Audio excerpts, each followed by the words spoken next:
This shoot has everything, diverse subjects, testing lighting. Join me for the ups and downs of landscape photography. And if all else fails, there's always coffee.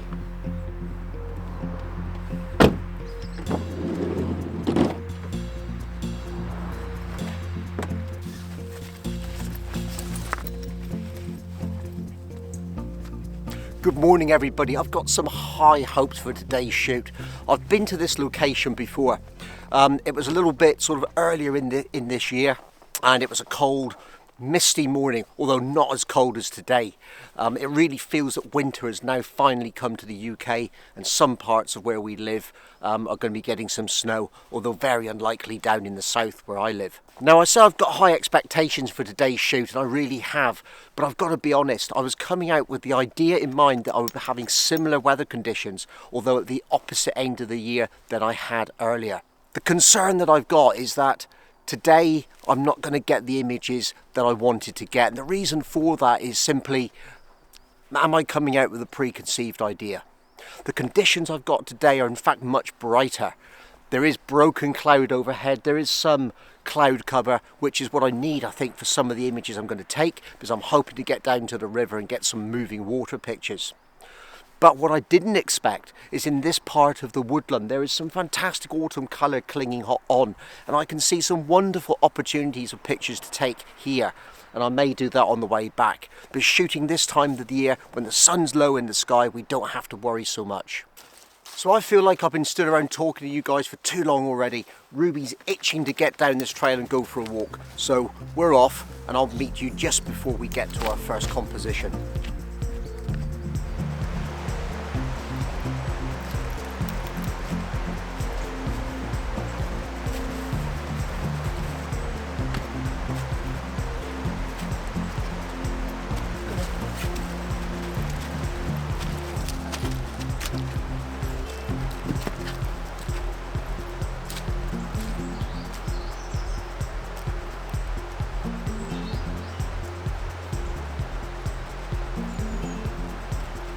So it's a 2-second timer, 15-minute exposure.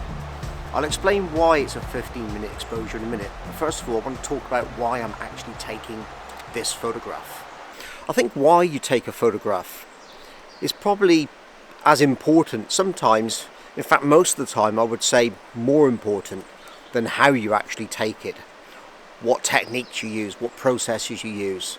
Because it's the why that actually determines how the photograph is going to eventually turn out. As I said earlier, I had high expectations from this shoot. I'd been here before, so I knew its potential.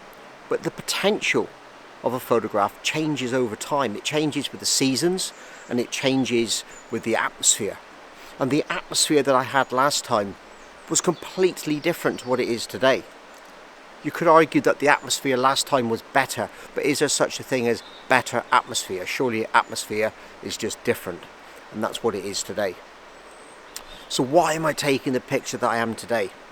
Well, I came down here, and the first thing that I saw, apart from the overall scene and the bridge, was the contrast between the light and the colours underneath this archway of the bridge on these rocks. The rocks that we've got here are quite slippery, but they're a hard blue texture to them, and they're covered in a sprinkling of deep orange and golden autumn leaves. That's interspersed with some puddles, which is great, which has got some great reflected light in there, and it's that light and contrast between these textures and these surfaces which attracted me to it. So I've put this camera up, I've put it in normal standard landscape format.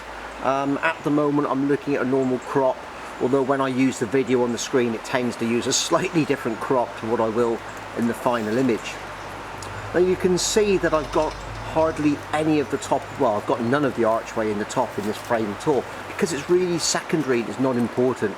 It's this foreground which, if you look at it, starts right at the base of the image and leads your eye into the frame. It takes up almost 2/3 of the picture, and that's exactly what I wanted it to do.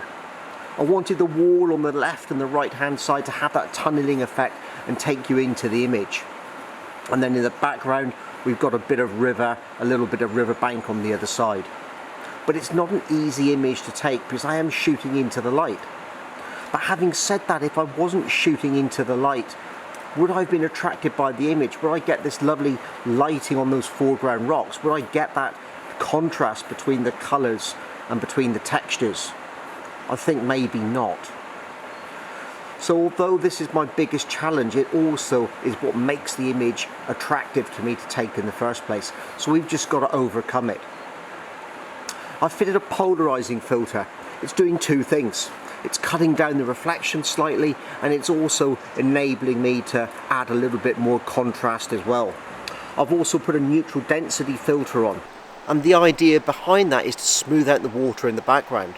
In post-processing, I'll probably darken things down a little bit as well, and hopefully that'll add something to the image.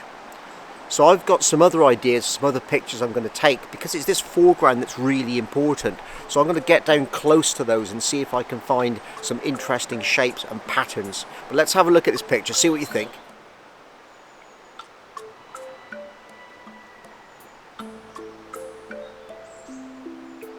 For some reason, when I made this photograph, I knew that there was better. A photograph that would bring me closer to capturing what drew me into this scene.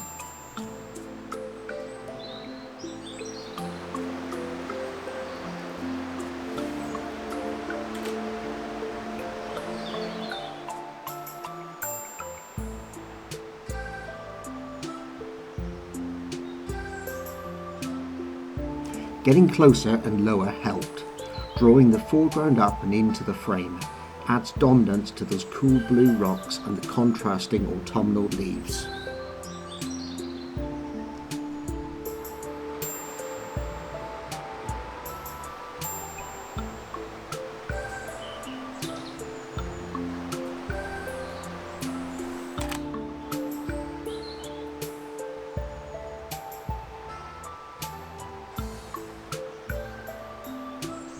This photograph is my favourite from this location. It makes the most of those contrasting colours.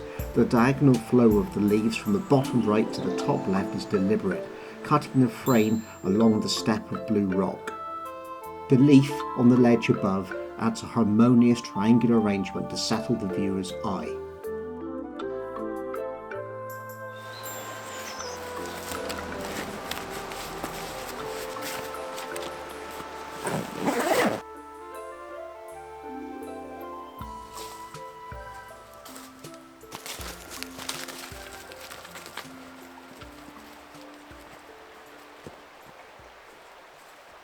I've been walking around now for about an hour maybe. I've seen a few possibilities and dismissed them all because they're just not really working. I've got to be honest, I'm starting to feel a little bit despondent and yeah, a bit meh to be honest. It started to look like I wasn't going to find anything, and I really wanted to get a picture down by the river again, but I just can't find what I'm looking for, so I've had to scrap that idea and move higher up into the woodland. And despite doing that and walking around, it's still been a little bit hit or miss and I haven't really found anything.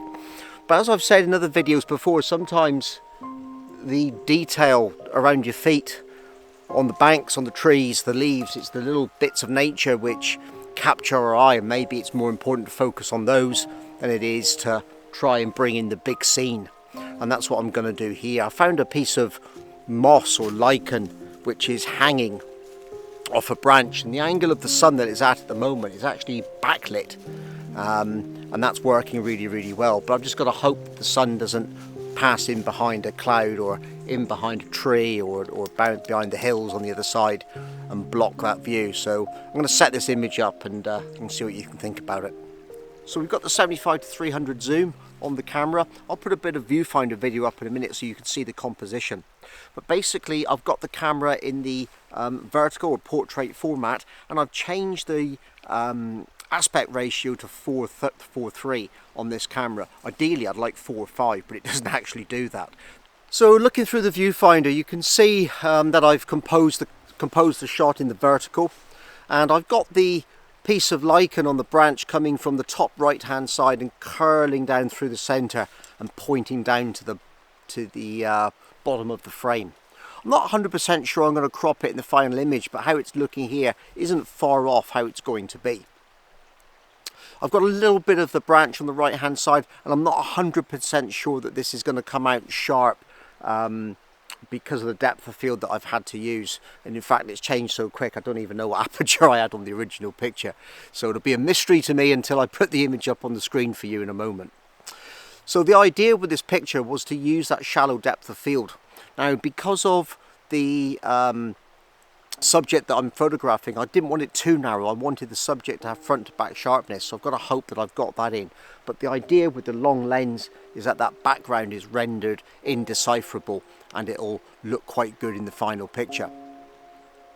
Right, let's get the final image up for you so you can have a good look at that. It's time for Ruby and I to go and actually see if we can find somewhere more pleasant to sit down and have some lunch, because we're actually getting quite hungry. At 252mm, even f11 wasn't enough to get the subject sharpness I wanted. But with a fleeting moment like this, I didn't have time to focus stack. It's all about the light, a singular fleeting moment that stopped me in my tracks.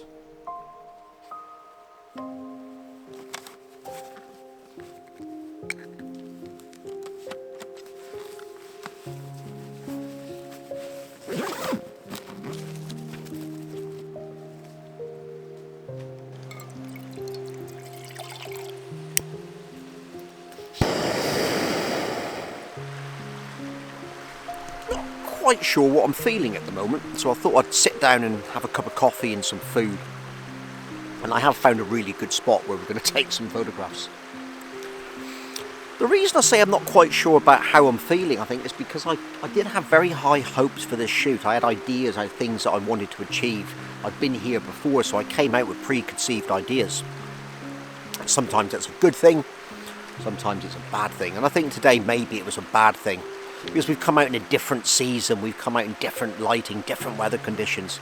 So actually, it's nothing like it was last time I came out. And I've got some very different photographs as a result of that. And that is a positive, it's a good thing. But I do feel a little bit like I haven't quite nailed it today, that I haven't quite got the images that I wanted, that I don't know, something hasn't got right under my skin yet and made me think that I've got what I was looking for. And some days are like that. But it's not the end. I've stopped at a lovely, beautiful spot where there's some fantastic bubbles and things flowing through the water because of the speed the water's moving. There's some nice stony banks and rocky sort of shoreline along the edge of this river, and some fallen leaves and different colours, and there's some great light reflecting off the surface of the water as well. So just maybe I'm going to be able to find some more interesting images here. And there is one more photograph that I want to take when we get back to the car as well, which I saw this morning, and hopefully that will look just as good as it did first thing. So I'm going to finish my food. I'm not going to make you sit and watch me eat, so just join me when I take some more photographs.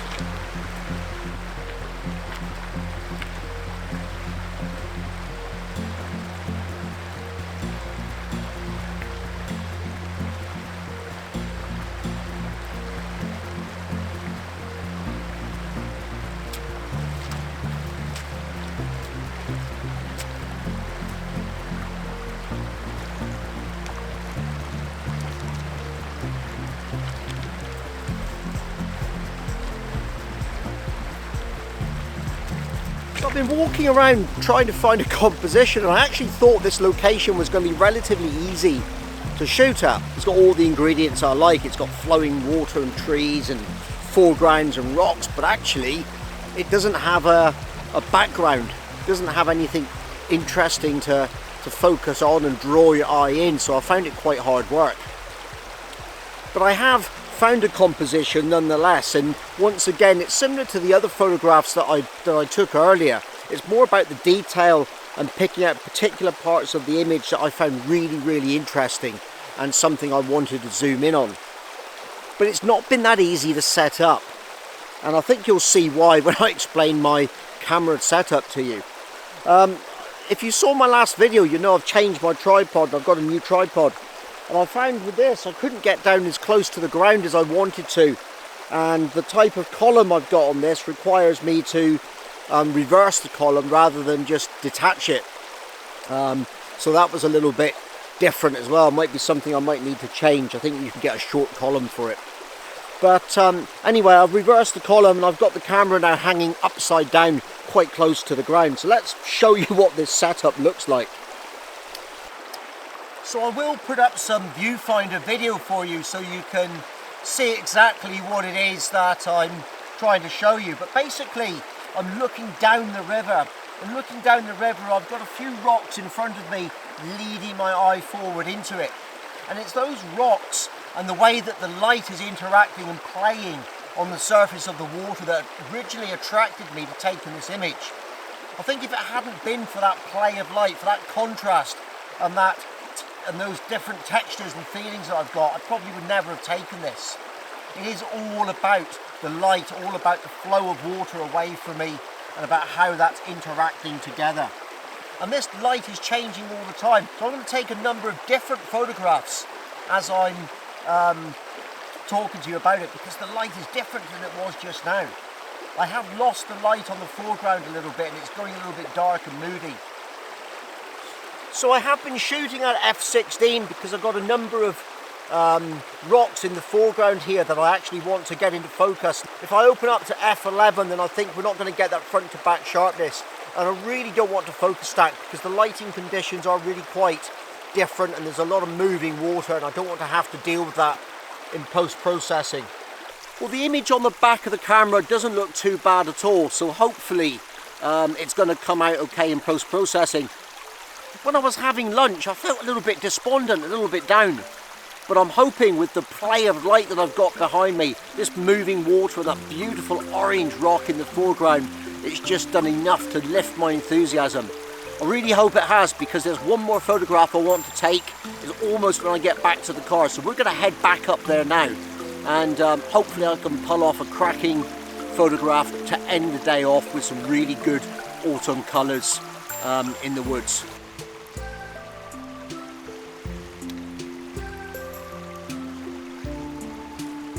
I struggled to find this photograph, but now reviewing the results, I'm pleased I accepted the challenge. I only wish the flash of orange leaves in the background were a bit more dominant, balancing with the rock.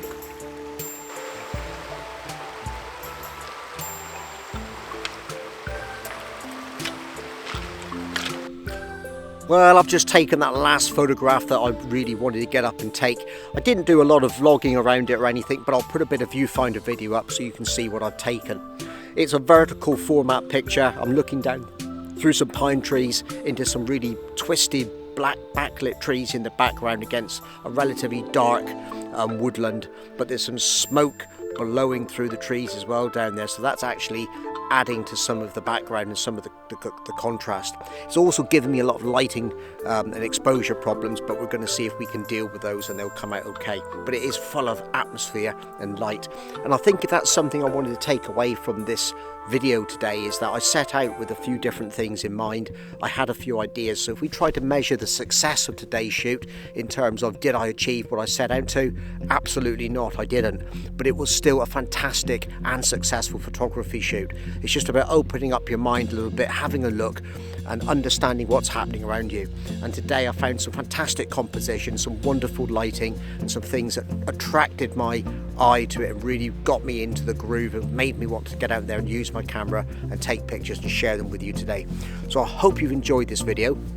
Like I said, stick around for the final video, click the like button, click subscribe, share it with your friends. The channel really needs your help right at this moment in time, and I'll see you in a couple of weeks' time with another video. Hope you enjoy this final image.